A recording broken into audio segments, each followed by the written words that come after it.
باشۆ سلااو و ڕێز ئیرۆکە بەرنمەیەکی پێشکەشی وە دیکەم و زێدە دیتنێ خۆ لە سەرڤەیەکی نایلم سەر زمان لێ هەنێک ڕاستیان دیرۆکی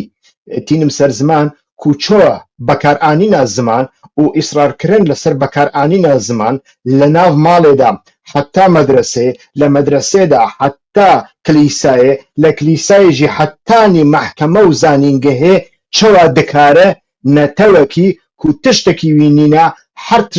دەستدایە بگەیژینە سەرکەفتنێ ئیرۆ ئەم بەحسا شۆڕشە فڵاندرن دەکەن کو دەوێ شۆڕشێدا توجاری دڵۆپەکی خوێن نهات ڕێشتن لێتەنێ زمان بەکارئانینە زمان ئیسرارکردن لەسەر بەکارئانینە زمان و گوتنێن کو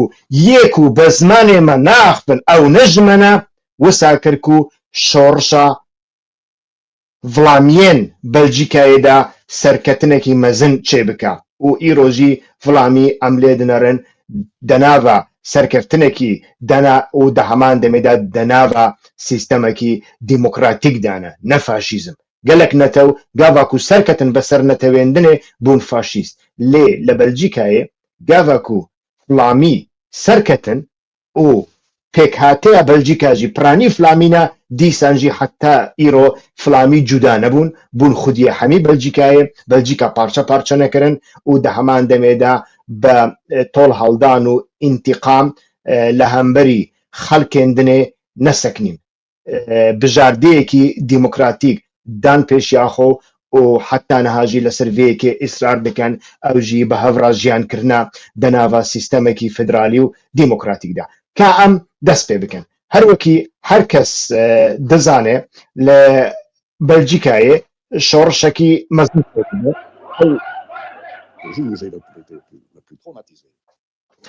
ئەو شۆڕش لە بن باندۆرە شۆڕشە فەڕەنسیدا ئاوا دەبێت لە ساڵە 1930 لێ بەریاوێ تشتێن کو بوون سەدەماک و ئەو شۆڕش پێکوەرێ شۆڕشێکی مینە شۆڕشە فەڕەنسی لە بەلجیکایە پێکوەرێ چ بوو هەروەکی کو پرانی کەسێن کو لە سەرڤێ مژارێ هەنێکی کێم ژی خوێندە بن دەزانن کو بەلجیکا بەریاوێ لە بن دەستێ پادیشایە وەلیەما یەکەم یا هۆڵەندیدا بوو یعنی هۆڵەندی کۆنتڕۆڵە هەمی بەلجیکا دەکرد پادیشا ویلیام لە ساڵە 1990 و حتا 1923 سیاسەتێک لە بەلجیکایە دامەشاندن ئەوژی چ کرد و هەمی خەڵک مەجبور کرد بە هۆڵەندی باخفن و هەمی سازی و دام و دەستگا و ئەنیستیتۆت مەجبورمان زمانی هۆڵەندی بەکاربینن زمانێندنێ و نەتەوێندن هەمی هاتن قەدەغەکردن هەروەکی تێخویاکردن دەوێ دەمێدا لە بەلجیکایە زمانێ چینێ ژۆر بۆرژوازی ئاغا فیوداڵ دەرەبەگ خودی زار و زەوی و خودی فابریکا وان کەسانە هەمی بە فەڕەنسی داخفتن یعنی ئەو بە ئەسڵێ خۆ ژکیژان نەتەوینە ژکیژان نەتەوینینە ئەو نەمەسەلە بوو چینێ ژۆر دڤیاکو بە فەڕەنسی باخفە ئەو عادەتێک بوو و هەمووژی هەم لە ماڵ هەم لە دەرڤە بە فەڕەنسی داخفتن لە ناوە خەڵکێدا خەڵکی ڕەش و ڕوت و خەڵکی سەر زەویاندا کوپرانیەخۆ جۆتکار بوون دیالێکت دەهاتن بەکارانین ئەو دیالێکت مرۆڤ دەکارێ بێژێت دیالێکتێن ڤڵامی بوون یعنی هەر گوندێک هەر باژەرێک دیالێکتیکێکی وی تایبەت هەبوو ئەو نەها حتا نەهاژی مایە یعنی جێک و ئەزلێ دژیم بەڕاستیژی دیالێکتێکی وی هەیە هەگەر و فڵامانیەکی هەلکێ بڕۆکسلێ بێvێ دەرێ پڕ زەحمەت دکارێ ژوان فام بکە لۆما ئەو بڕیارە پادیشا وەلیەما یەکەمین کو بە زۆر بە هۆڵەندیکردنا خەلکێ و دەولەتێ وێ دەمێ ناڕەزاییەکی مەزن نیشاندا ناڕەزایی ژەعالیەکیڤە هات نیشانداین ژەعالیە بورژوازی ژەعالیە خەڵکێن زەنگین و ئەو کردکو لە یعنی ئەو ناڕازی بن بەvەیەکێک و فەڕەنسی نایە بەکارانی ji بۆی وەک من گوت وانە دەخواست بە فەڕەنسی باخفن وێ دەمێدا سەرهەڵدانێکی مەزن ئاوا دەبێ ئەف سەرهەڵدان بە کورتاسی لە ساڵە 1930 ئاوا دەبێ و دەبێ سەرهەڵدانێدا ئێدی هەم لە بڕۆکسل هەم لە هەرێمێن فلاندرن هەم لە باکوور ئێدی هێزێن پادیشا دەردەخەن دەردەخەن و ئێدی دەداویەدا دەوڵەتە بەلجیکی بە هەنێک لە ڕاستیدا بە ئالیکاریە دیپلۆماسی یا بریتانیای تێناسکردن وێ دەمێ ئێدی ئەو بڕیار دەدەن دەوڵەتێکی بەخۆ ئاوا بکەم دەوڵەتێک لە ناوە سنوورە بەلجیکای نونەها ئاوا دەبە لێ وەکمە گوت ئەیدۆلۆژیا vê حرەکەتێ شۆڕشە 1930 ئەیدۆلۆژیەکی بۆرژوازیە ئەیدۆلۆژیا شۆڕشە فەرەنسیە کو کۆماری خوازە جمهوریەت دەخوازە بریتانیا وێ دەمێ پڕ دەترسێ کو جمهوریەت کۆماری لێ هەمی ئەوروپای لە خۆدا حەمێز بکە وڵاتێ بەریتانیاژی هون دەزان حتانەها وڵاتێکی شاهنشاییە ژوەیەکی دەترسیان لۆما ji بەلجیکیان ڕاگوتن هەگەر کو هون دەخوازن ئەم ئیعتیراف دان بە هەبووناوە بنێن وەک دەوڵەتێکی بەلجیکایە دەوێ کو هون سیستەما پادیشاتی هەڵبژێرن لە شوونە سیستەما کۆماری یعنی باندۆرە ئایدۆلۆژیا فەڕەنسی هەرما وەک کولتور و زمان وەک بۆرژوازی وەک بازرگانی لێ دە هەمان دەمێدا فۆرمێوی هات گۆڕتن لە شوونە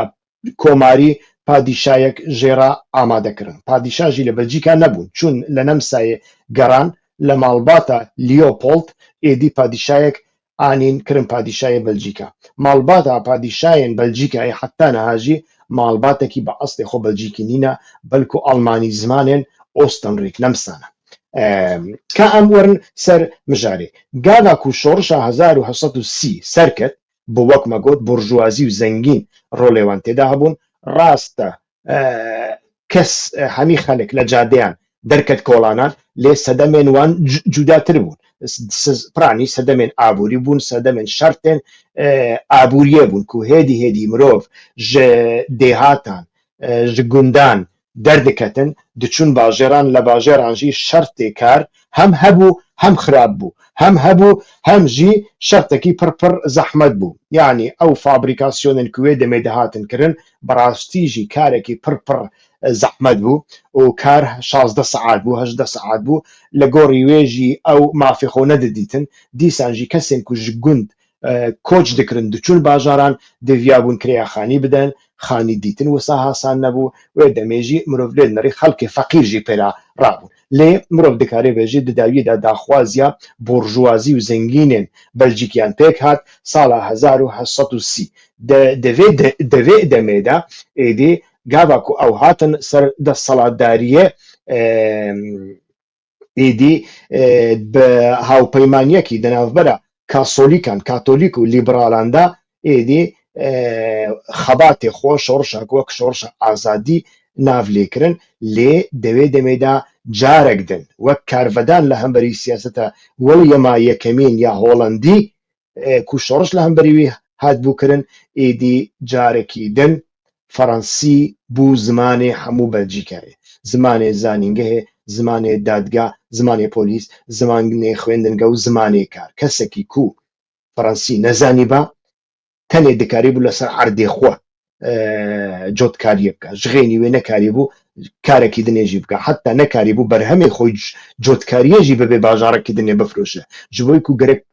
gerek wê demêjî tu zimanê Fransî zanî biyayî gelek carinan mirovek ku nekarî bû bi Fransî biaxive nezanî bû bi Fransî biaxive an jî nedixwaz bi Fransî biaxive li dadgê de wek tawanbar dihat dîtin ku ew netawan-bar jî bû êdî ev şorişa ku em lê dinerin şorişa Fransî û berhemên wî bûn mixabin êdî devê demê de mirov lê dinere carekî din Fransî wek zimanekî fermî lê destûrî di sala 1930 tê gerantî kirin wek zimanekî standard ya kargerî zimanê artêşê zimanê dadga û zimanê xwendinê û zimanê holandî yanî flamî beqasî ku piraniya danîştûyên Belcîkayê bi flamanî diaxivin an jî wê demê bi diyalektên flamî diaxivin ew ji wê ji mafên bekaranîna zimanê xwe hatin dûrxistin û her kes hat mecbûr kirin di nava zimanê Fransî de di nava kultûra Fransî de ku kultûrekî pir mezin bû kultûra ziman bû kultûra opera û sînema bû kultûra nexşe bû کللتورە هوەر و پیشەسازیە بوو و کللتورە فلیم و سینەما و جادە و هوەر بوو ئەف کللتور دکاری بۆ حەسنژی دەناوە خۆدا بەحەلینێ و وێ دەمێ هۆڵندی زمان بە ئاڤایەکی هاتن حەلاندن هاتن پارچە پارچەکردن ئیدی لە هەر کەسێکی دخواست لە هەر کەسێکی مەجبور دەما ji bo ku kar bibîne ji bo ku mezin bibe ji bo ku karyarekî wê hebe zimanê holandî ji bîr bike û xwe nîşan bide ku Fransiyekî pir baş û pir xweş diaxivê û ku qet aksentê wî nîne ku qet mirov gerek nezanibe fam neke ew bi eslê xwe ji ciyekî dinê hatiye êdî bevî rengî mirov lê dinere ev yek de sed sala 19 dest pê dike û کارڤدانێکی پڕ مەزن بەخۆڕا دینێ ئیدی مرۆڤ لێ دەنەرێ ئەو نۆغبەیە ئاغا بورژووە و بیرۆکراتن حکوومەتی بیرۆکراتن دەناوە ئارتێشێدا دخواستن هەمی بە فەڕەنسی باخفن و وێ دەمێ فەڕەندگۆتن کەسێک و بە فەڕەنسی ناخفن ئەو گوندینە ئەو نە شارستانینە divê her kes بە فەڕەنسی باخفێ فلامانی ji bo ku her kes li gundê xwe bi diyalektekî cuda daxist êdî wek tiştekî biçûk dihat dîtin ku ew ne ziman e lê êdî mirov lê dinere li sala 1840-1870 de li cadeyên herêmên Flamî de li Belçîkayê mirov lê dinere serheldanekî dinê dest pê dike ew jî li cadê dest pê dike li rêka nivîskar û şaîran û roman nivîsan bû nivîskar û şaîr û roman nivîsê wê demê hunermendê wê demê heger ku بە فەڕەنسی بەرهەمی خۆ پێشکەش نەکردبان پرتوکێوان نەدەهاتن چاپکردن ڕێک نەدەداناوان ku ئەو هوەرێ خۆ و توانایە خۆی هوەری ئانجی شاعری ئانجی نویسکاری پێش بخن لێ دیسانجی ئیدی ئەv نویسکار و شاعیر و ڕەوشەنبیرên فلەمانی مینە چەلیکان مینە حەسن هاتن سەر جادێ و گوتن ئەم ناخوازن حکوومەت و دەسەڵات پەرتوکێمە بکڕێ و پەرتوکێمە چاپ بکە و پەرە بدێمە و ئاریکاریە بدێمە ئەم بە زمانێ فلامی ئەم دەخوازن بەشداری بکەن لە قۆناغا ڕۆمانسیدا ئیدی bavê wê qonağêjî zêdetir Frans Williams bû ke bi bawkî bizûtinewê Flamî denasrê paşan Hendrik Consens ewey ku ê ku mamostayê ku Flamanî fêrî xwêndevaniyê kirin şeir li şeran ve wek min got dest pê kir û di dawiyê de û êdî wisa kir ku êdî bibêjin yek duruş mêwan hebû ziman hemî gel e de tal ês hêdvolk yani ziman hemû gel e êdî piştî wê li ciyekî dinê li hemberî borjwazî û çînêjor û xwêndevan û kesên ku kompleksawan hebû wek min got devê xwe xwar dikirin qaş û ew bi Frensî pir xweş diaxivin ew şaristanîn ew pêşketîne ew rewşenbîrin ew şorijgêrin li hemberî wan jî êdî xelik درuşmek bekar anî ew diruşim çi bû yê ku bi zimanê me naxife ew nejime ye hemî teşîr û rîswakirin hemî xistin derve hemî xistin derve di nav xwe de êdî embargoyekî civakî li ser vane pêk hat wê demê û ew jî ew bû ku zimanê xwe bikene zimanekî pêşketî û êdî pêş bixin di sala 1870 heta 1914 de êdî pêvajoyekî dinê dest pê kir ew bi zavê ser cadê nivîskar xwendkar şaîr hunermend şanoger kesên ku wê nekêş êdî hemî bûn bi zavekî siyasî ava kirin û bandor li ser hikûmetê çêkirin ku êdî zimanê yani zimanê holandî li daîre û enstitûyo û kargehan de êdî wek zimanekî resmî bê bekar anîn û wek zimana yekemîn bê bekar anîn li herêma Flandrin û piştre ku 1898 êdî ev yek pêk hat Holandî li ser kaxez wek zimanekî fermî û yeksan هات دیتن یعنی بەقاسی زمانی فەڕەنسی هۆڵندیژی بوو زمانی یەکەمین دوو زمانی یەکەمین لە بەلجیکایە هاتن پێشخستن لێ دیسانژی مرۆڤ لێ دنەرێ ji بۆی ku میلەت wisa ئاسیملە ببووە wisa کۆمپلێکسێوان هەبوون ku digotin heger ku tu bi Firensî naxivî nîşan nedê ku Firensiyata pir baş e û tu pê naxivî li mîdyayê de li rojnameyan de li şûnakar de li nava qehwe û çayaxaneyan de wê demê tu nepêşketî xuya dike tu gundî êdî mirov lê dinere dîsa bi qasî ku li yasa hatiye nivîsandin lê di praktîkê de dîsa Firensî her bala dest e êdî ev yek dîsan فلامiyên Belcîkayê aciz kirin û êdî lê her wekî ku hûn dizanin piştî yani di destpêka 1900 de şerrekî cîhanî tê encam dayîn û her kesek wê demê mijûrî şer dibe yasa zêde dewrê wî namîne lê wê demê êdî mirov lê dinere di nava فلامiyên ku di nava eskera Belcîkî de cê digirtin êdî li wir de jî hinekî pirsgirêk derdikevin êdî li wir de mirov lê dinere gelek carinan esker ji fermandar û komandarê xwe de ku bi Firensî ji wan re talîmat dide digotin em تعلیماتê te pêk nayînin em talîmatê te demekî pêk dînin gava ku bi zimanê mebe ew şoriş bi xwîna me hatiye ava kirin û niha jî em cengê cîhanê yekemîn bi xwînê xwe ava dikin ka heqê me kanî heqê me êdî di nava esker de jî mirov lê dinere serhildanek dest pê dike û di heman demê de çalak wan êdî di wir de li derve cê digirin û li zanîngehan de êdî çalakiyan dikin bi wê rengî berdewam dibe êdî li mirov lê dinere di wê demê de ku zanîngeha Gent yani yekemîn zanîngeha sîkular ku zanîngeha Gent hat sazandin hat avakirin yani piştî cengê cîhanê yekemîn bû êdî mamosta êdî bîrokrat kesên pispor û heta zengînên flamanî êdî perekom kirin wê demê zanîngehek 1930 yekemîn zanîngeha sîkular yani layık li bajarê Gent avakirin û ev zimanê wî holandî bû cara yekemîn li Belcîkayê zanîngeh bi wê rengî hat avakirin û 1932 ku êdî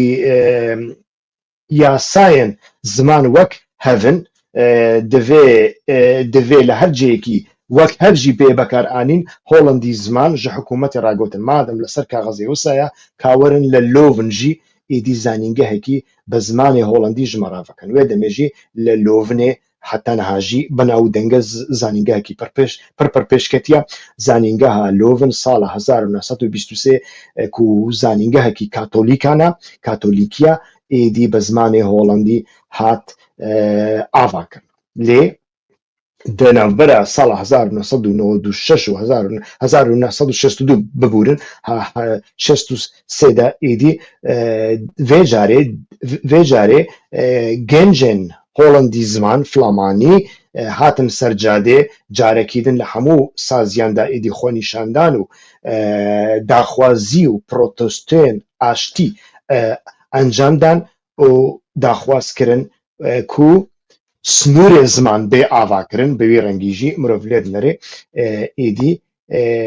bi wê rengî êdî carekî din têkoşan çû qonaxekî dinê ku ew ziman li kîjan snûrî heta kîjan snûriye li kîjan snûrî heta kîjan snûrî kîjan ziman zimanê yekemîn e kîjan ziman zimanê duwemîn e li sala 1968 de li Lovin xwendkar û mamostayên êdî xwendkar û mamosta كو خەڵکێ فڵامانی بوون ئیدی ئەوژی یعنی خوێندکار لە هەمبەری مامۆستایان ڕابوون سەر هەڵدانێ و بە فەڕەنسی داخفین لە زانینگەهێدا ئیدی لە زانینگەهێ گەلێک جارنا مامۆستایان دەگوت چۆنها هەنە کوردێمەی باکوور دەبێژن ئەس نەکارم خۆ ئیفادە بکەم باوێ من زازایە دیا من کرمانجا ئەس نەکارم خۆ ئیفادە بکەم دیا من زازایە باوێ من کرمانجا ئەس نەکارم خۆ ئیفادە بکەم ئەس ئاڵەمیش دەکەم ئەمە قونشمیش ناکەم زمانێم نی خەبەران و ئەکادیمی نەباشە لۆما ئەس بە ترکی داخفم ئیدی ئەو ژوێ دەمێ هەنێک مامۆستا هەبوون و بە ئەسلی خۆ هۆڵەندی زمان بوون لێ زانینگەهێدا بە زمانی فەڕەنسی دەخواستن باخفن ئیدی لە ساڵە 1960 بەلێ خوێندەوان لە هەمبەریوان ڕابوون سەر هەلدانێ ئەو هەمی مامۆستا دەرخستن ئیدی ئەو مەجبورمان بچوون لە لۆڤن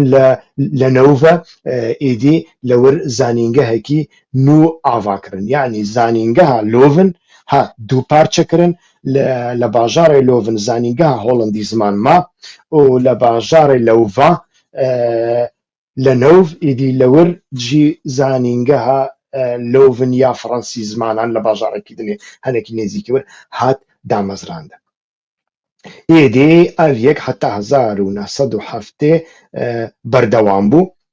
کو دەداویەدا لە ساڵە 1970 ئەڤیەک گاوەکی دنێ پێشکەت بوو مەسەلەیەکی تەمامەن سیاسی ئیدی ژماف پێن زمان هات گۆڕتن بوو ئۆتۆنۆمیەکی سیاسی وێ دەمێ ئیدی هۆڵەندی زمان ئیدی پێنگاونان کو دەوڵەت هێدی بەرڤە فدرالیزمێ بچێ ئیرۆ ئەم لێ دنەرن هۆڵەندی زمانێکی جوی عالی حتا وی عالی مرۆڤ لێ دنەڕێ یعنی ژ بەحرێ حتا بەردەریە بڕۆکسلێژی زمانێکی فەرمیە تاقە زمانە لە دادگا لە دائیرەیاندا لە فابریکەیاندا لە ناوا پۆلیسدا لە ناوا زانینگەهاندا لە ناوا مەکتەباندا تێخوێندن و ji بۆی ترسا ئاسیملاسیۆنێ حتا نەهاژی مەسەلەن کەچکامن ku نیڤیێوان فلامانە نیڤیێوان کوردن دیاوان فلامانە دیاوانژی مامۆستایە لێ مامۆستایە کۆلێژەیە مەسەلەن کەچکامن گاڤاکو دبستانە دەستپێکی دەخوێنن نەها تەنێ پشتی ساڵە شەشێ ژوان ڕاهەیە و ئەو زمانی فەڕەنسی فێر ببن بەریاوێ حەقێوان نینە تو کەسێک لە هەرێما فلاندرن لە بەلجیکای حەقێوی نینە کو نەبوویە 12 ساڵ نەبوویە 10 ساڵ زمانی دووەمین فێر ببە بقا حتا زمانی دووەمینژی یعنی فەڕەنسی زمانی دووەمینە لە هەرێمامەدا لێ ئەو حەق نادەنتە کوێ ئەو بگەژ بۆی و تو دکارێ بەحەلی مرۆڤ لێ دنەڕێ کوردێمە حتا نەهاژی لە ماڵێدا هێ زاڕۆکێوان 2 ساڵیە دەبێژن ئەم بە تورکی باخفن داکو ئەو فێری تورکێکی باش ببە ترکە قۆنشاڵن ئیبێ ترکە ئورەنسنیا ئیدی وسا وی زارۆکی بێبەخت دکەن وی زارۆکی جینۆساید دکەن وی زارۆکی لە ڕاستیدا دکوژن بیک و پێی بەحەسەنجی و پارتێکژی پەرلەمانتەرێکژی حقوقزانێکژی ڕەوشەنبیرێکی قەلاج و چەقەڵژی نینە کۆ لە هەمبەر vەیەکێ بسەکنێ ji بۆی ئەو بەخۆشی وسانە ڕەوشەنبیرێوان وسانە نویسکارێوان وسانە شاعیرێوان وسانە کەسێن و وسا ژینەبن سێ چار کەسن و ئەوژی خۆ پێش نەخستنە گوندینە خۆ پێش نەخستنە کەماسیێوانژی گوندیمانە پاشکەتیمانە باندۆرێوان نینە لە ناڤات جڤاکیدا لێ وەک من گوت لە هەرێما مەدا ئیدی ئەڤ یەک نەهاژی قەدەغەیە ئیدی لە بروکسلما لە بروکسلێژی ئیدی بروکسل هات دابەشکردن یعنی لە بروکسلێ هەردوو زمان بوون زمانی فەرمی بەوێ ڕەنگی ئیدی مرۆڤ لێ دنەرێ ئەڤ یەک نیشان دەدا کو لە ئیدی لە بەلجیکایدا شۆڕشێک ئاوا دەبێ دەوێ شۆڕشێدا چەکێ هەری مەزن نەکلاشینکۆفە نەقلێشە نەکەڤر و داروبەرن لێ زمانە زمانی خۆ بەکارتینن لە جادی بەکارتینن لە ماڵ بەکارتینن لە دائیرێ بەکارتینن لە هەمبەری بەرپرسیار و فەرماندار و قۆمیتان و سەرلەشکر بەکارتینن لە هەمبەری حاکم بەکاردینن لە هەمبەری زانینگێ بەکاردینن لە ماڵێژی بەکاردێنن کە ئەم لێ بنەڕن گرنگیە زمانی گەل لە ژیانە تایبەتیدا چییە لە ناو ماڵ و ژیانە تایبەتیدا ئیدی ji bo hemî filamiyan cotkar kirêkar û Çînên navarast wê demê êdî heta niha jî mirov lê dinêrî tiştekî standard e wek min got pir pir ecayîb dibe heger ku em bêjin kesek bê bêje wala Fransiya min baş e Holandiya min ne baş e loma jî ez bi Fransî diaxim tiştekî wisa mumkîn nîne wê demê jî êdî bi taybetî ji mirov lê dinêre li sala 1914 ve êdî ku zimanê wan zimanekî diyalekt bû yani gundekî vî alî gundekî vî alî ku navberê wan 500 metr bû zimanê wan cuda bû dîsan jî ew nekirin yani gotin ev zimanê Holandiya bela her kes diyalektê xwe bikarbîne lê wê em dixwazin gewdarî vê diyalektê bikin em naxwazin gewdarî Fransiya wan bikin êdî û piştra jî hêdî mecbûr kirin Çînê jor yani notar advokat doktor û xwedî kar û piştra jî axa û kesên ku xwedî qesran bûn ew jî mecbûr kirin yani civak ew jî mecbûr kirin û ew jî ji bo ku daxwaziya civakê dîtin êdî bi wê rengî mecbûrman ev yek qebûl kirin û bi wî rengî mirov lê dinêre ew şoreş e ew şoreş bi temametî pêş ket û li nava saziyên olî de jî mirov lê dinêre ev yek bi wê rengî ew bû ku li wê de wê demê hem zimanê latîn dihat bekaranîn hem jî zimanê Fransî lê dîsan jî gundî gotin heger ku hûn zimanê me bekar neynin em nayên kilêseyan we êdî ew jî bi wê rengî mirov lê dinêre tê bekaranîn êdî bi wê rengî mirov lê dinêre hêdî êdî ev yek li gelek ciyan tê bekaranîn bigiştî Flamanî li bekarhênanê ziman de bihêz bûn ji bo ku li mal ve êdî çi zimanekî dinê nedaxivîn û diyalêkt tiştek bû ku îlham û aramî dibexşî wan û li derve jî êdî wisa kirin ku qeşa nivîskar hunermend goranîbêj Çînên jor advokat êdî mecbûr kirin hêdî rêz li wan bigirin yani gotinekî wan hebû wê demê her kesekî ku zimanê xwe bikar neyînî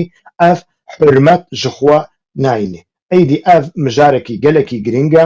û vexbîndinekî gelekî giring e ku piştî dagîrkariyê yani post kolonyal studî jê re dibêjin ku li zanistên siyasî ya komelnasiyên ziman de gelek bîrmend û şoreşgêr li ser vê mijarê lêkolîn kirine û nîşan dane ku kultur dikare li şoreşekî de bi avayekî aştî bê ku tu qilêşan bekarbînî bê ku tu xwînan bideyî û bêjî me qasî şer kir û me lê xew me perçiqand êdî tu dikarî serkeftî bê û ka ez dixwazim li dawiyê de navê hinek zanayên ku li ser vêyekê yani profesör û feylesûfên ku li ser vê mijarê tiştek gotine ji bo şoreşa netewîyê gelên bindez de ka em hinek gotinê wan bînin ser evê we ser yani li ser vêyekê biaxivin yek ji wan e feylesûfekî kînyayî ye Ngugi wa Thiong'o yani yek ji kesên herî diyar e ku li ser vê mijarê yani lêkolîn kirine ku ew nav lê dike dagîrkirina mêjî beriya ku erdê te dagîr bikin mêjiyê te dagîr dikin heger ku ew li ser erdê te jî rabibin ew pir murtahin rihetin ji bo ku ew mêjiyê te dagîr kirine û ew li rêka ziman û edebiyat de ava dibe ku navê pirtûkê wî kesên ku dixwazin de kolonîzîng de mênd 1986 hatiye avakirin êdî ew li gor wî bomba kultûrî ya împeryalîzm باوەڕیا گەلان بە ناو زمان و میراتێن خۆ لە ناو دەبا یعنی ئەف دەستپێکی زمان و کللتوراتە لە ناو دەبا و ئەو یەکژی وێ دەمێ ئەو فەیلسوف ڕۆڵێکی مەزن بینی حتا نەهاژی لە وڵاتێن ئەفریقیدا و لەوەر خەڵک بە زمانی فەڕەنسی و ئینگلیزی داخن فرانس فانۆن ئیدی کەسێکی بەناو دەنگە لەسەر vەیەکی ئاخفتیە تێبیرا من گاڤ چەند ساڵ بەریانەها گاڤە هەڵبژارتن هەبوو ئیدی وێ دەمێ هەنێک کەسێن لە قاش و ناسیۆنالیست یعنی میلیەتچیەن کورد نەتەوەپەرستێن کورد لەسەر تویتەر شەڕێکی مەزن کردن بە هەدەپێ بە ئەمبێژن حرەکەتێن ئۆجەلانی لەگەڵ لە تورکیایدا کو هون چما بە تورکان ڕ ئیتفاق دەکەن کا هون سەربەخۆ ببن فلان فلان ئێدێ لێ ئەو هەمووژی بە تورکی داخن هەمووژی بەحسا فرانس فانتۆن دەکردن کو چن ویساندیە لەسەر کۆلۆنیالیزم لێ کەسیژی نەکاری بوو vەیەکێ ببێژە کو فرانس فانۆن دە هەمان دەمێدا لەسەر مەسەلەیە بەکارئانینە زمانژی پڕپڕ ڕاوەستایە دەبێ کو کەسێن کو بە زمانی خۆ ناخفن بە زمانێن دیتر داخفن ئەو کەس خۆکەم دەبینن ئەف لە هەندردا پرزگرێکەکیوانی سایکۆلۆژیکیە ئەو پڕ خۆکەم دەبینن ئیدی وێ دەمێ ئەو نەتەوەپەرستێن کو بە تورکی ئیدی نەتەوەپەرستیە کوردی دیکردن بێگومە هەنێک جوانە دەبەک و دەستی میتێ دەناواندا هەبوو لێ هەنێک جوانەژی باوەڕێوان وسە يعني لبلجيكا دجي لهولندا دجي لألمانيا دجي نميت أمريك لأمريك خوا وكنا تو برز دبينه أو لكنال خودا لا أو خودا لا تويتر خودا لا فيسبوك خودا جوي بوبوليزم إيدي بتركي دا ونتو برستيوي جي تاني بوبوليزم يعني بروجي كيوي نتو برستين نينا بروجي كيو نينا دولة أفابكا وبروجي كيوي نابا هذا كو بروجي هبجي أو تبلي نابا أو تنجوي بوبوليزم ديكا وبزمان تركيجي ديكا إيدي قال لك برهمين وساهنا مخابن أو برهم حتى نها لتركيا دا من لينري أن كم أنجي نهاتنا بلافكن يعني نهاتنا ورقرندن ما أم دزانن يعني كتابين أميلكار كابرال إيدي چما تركيا ناخوازه وانا ورقريني سر تركي لي چما كردن تركيا ناخوازن في كاريب جبوي كردن تركيا جي تشتكو داقير كر دخوازه عين تشي دخوازن يعني نكارن يعني شو مروف نكارن درجة غارية بردا شو هناك مروف نكارن درجة أروهين وتلياكي بربدن درجة الكحول بربدن أو جي نكارن درجة زماني تركي بربدن يعني هاگركو مروف هاگركو مروف بيچكي حسا نتوي بيرا هبه وك نویسکار و روناک بیرن فلامانان تی سرجاده دبیجه بلا کس لفیسبوک من ننره بلا یوتیوب من لایک نکن تشنابه لیز با کردی داخل هم بترکی داخل هم جی دولت کمتر ناخوازه روشن بیرن فلامانی لبلجیکا دولت جی نخواستن همو بلجیکا خواستن و همو بلجیکا جی نها یوانا و همو تشتی مافین خوی نتویجی پیک آنینا حتى لبروكسل كوجمارا ولا صدي دها قصد زالم لدي سانجي ما في وانو ما في فرنسيس مانا 50-50 بينجي بينجي ديمقراطنشي وجيانا بهفراجي دخوازن لي او حاتم سرجادي خوكرن فدائي خوكرن قرباني قلتم بلا كاس بورتريمو وينين كو ام دكشينين رسم وينين ما نكرت تشنابه بلا دولة جمرا برتو كان شاب نكا تشنابه بلا دولة فرنديمة تشنابه او هاتن سرجادي هون جي غيرت وشرف وجسارة وهبه درجة بروجرام تركي بردن درجة بردن بكردي بكن بلا كردية وجارة كمي خرابة اجي بكرمانجي داخل كرمانجي ام نباشش شبك كرمانجي نزمانه دايكي از سوراني زمان نوسا يعني بيرنج مروف دكاره لسر فان مجارانا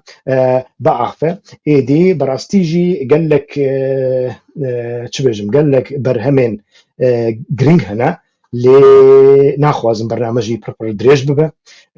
از لدايدا بيام اخوه پێشکەشی وا هەمیان دەکەم ئەو مژارێکی گرنگە مژارێکی دیرۆکیە ڕاستێکی دیرۆکیە کو دەوردا هاتیە سەلماندن بەکارئانینە زمان ڕۆڵێکی وی گەلێک مەزن هەیە و ئەو ڕۆڵ لە ڕۆڵە چەک گەلێکی مەزنترە دەکارە سەرکەفتنێن مەزن بخۆڕا بینە لێ دیسانجی ئەس vەیەکی نابێژم یعنی مرۆڤ تەنێ زمانی خۆ پێش بخاو بە کوردی باخفە و ئیدی مێژێژی مێژێ ئیدی باڵدار و ئاژەڵێن